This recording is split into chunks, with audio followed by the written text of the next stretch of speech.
Bonjour à toutes et à tous et bienvenue dans cette nouvelle vidéo où vous allez apprendre comment faire le symétrique d'une figure quelconque par rapport à un point. Pour cela, vous allez apprendre comment faire le symétrique d'un point, le symétrique d'un segment et le symétrique d'une droite par rapport à un point. Allons-y, on commence par la définition de symétrie centrale par rapport à un point. Effectuer la symétrie centrale d'une figure. Dans ce cours, je choisis ce magnifique poisson qui voit vers la droite et qui a la bouche ouverte vers le haut.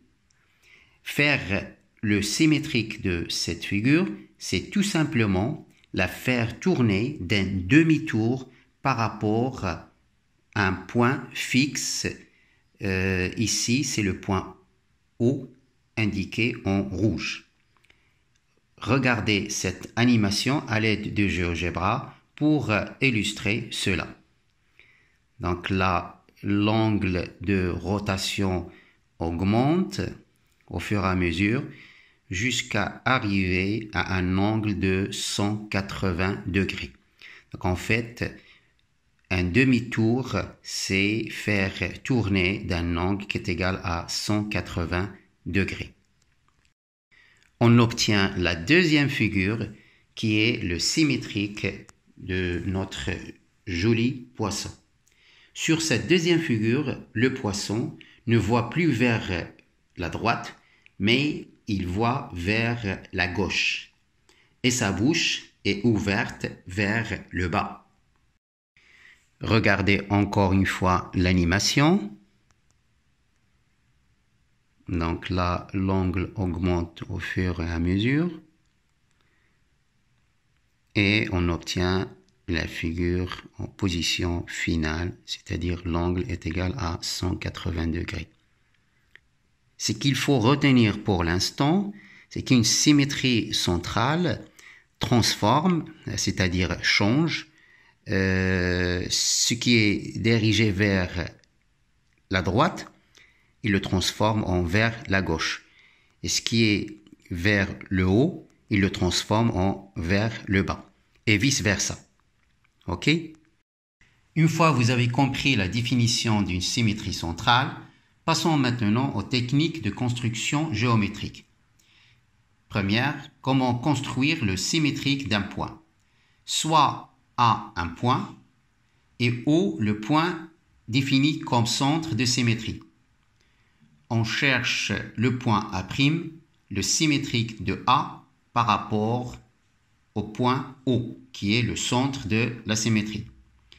D'après la définition, le point O doit être le milieu du segment A'.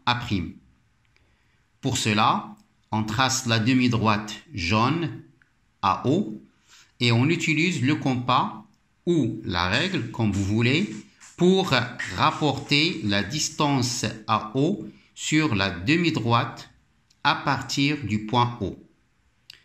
Et on obtient ainsi le point A'.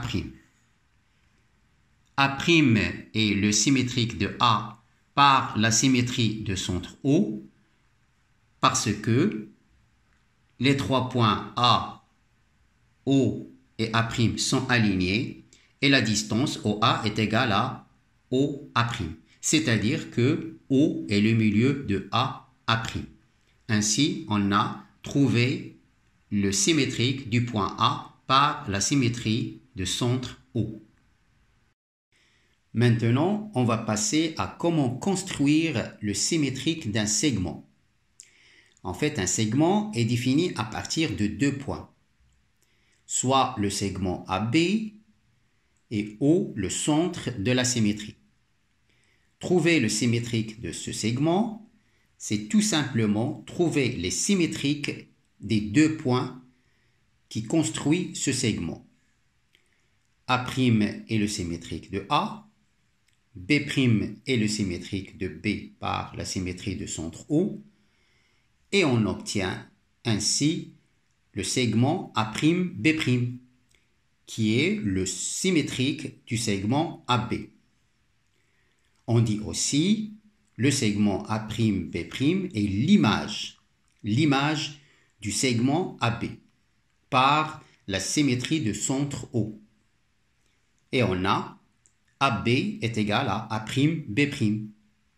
On dit que la symétrie centrale conserve les longueurs, comme c'est illustré sur cette manipulation.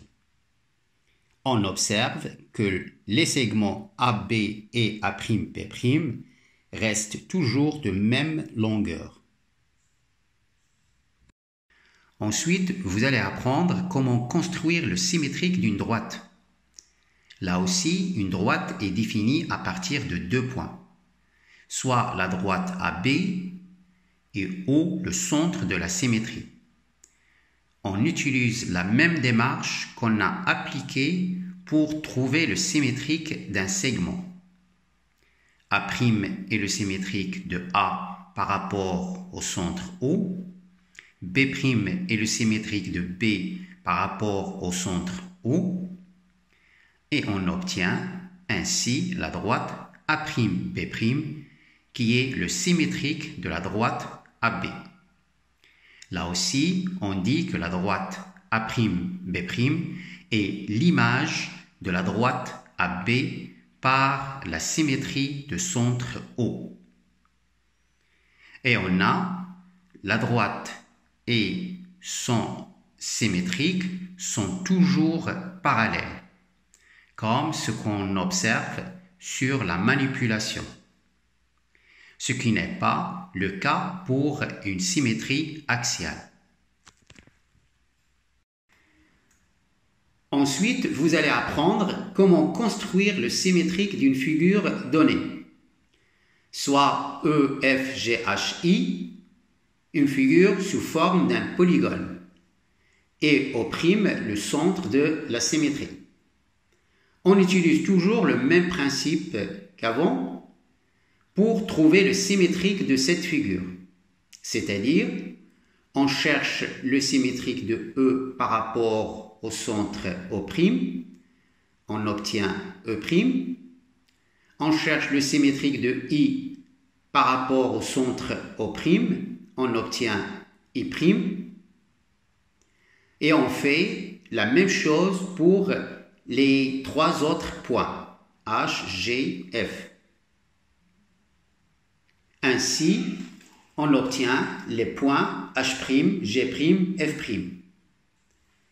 Et ensuite, on construit le polygone E', F', G', H', I', qui est la figure symétrique de la figure EFGHI.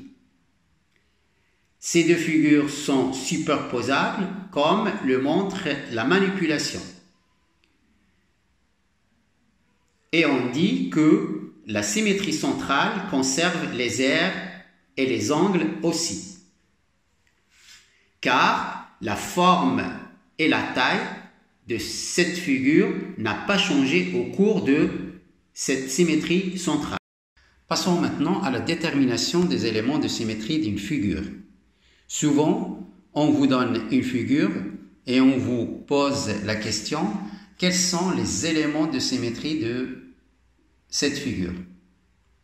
Bien sûr, s'il existe.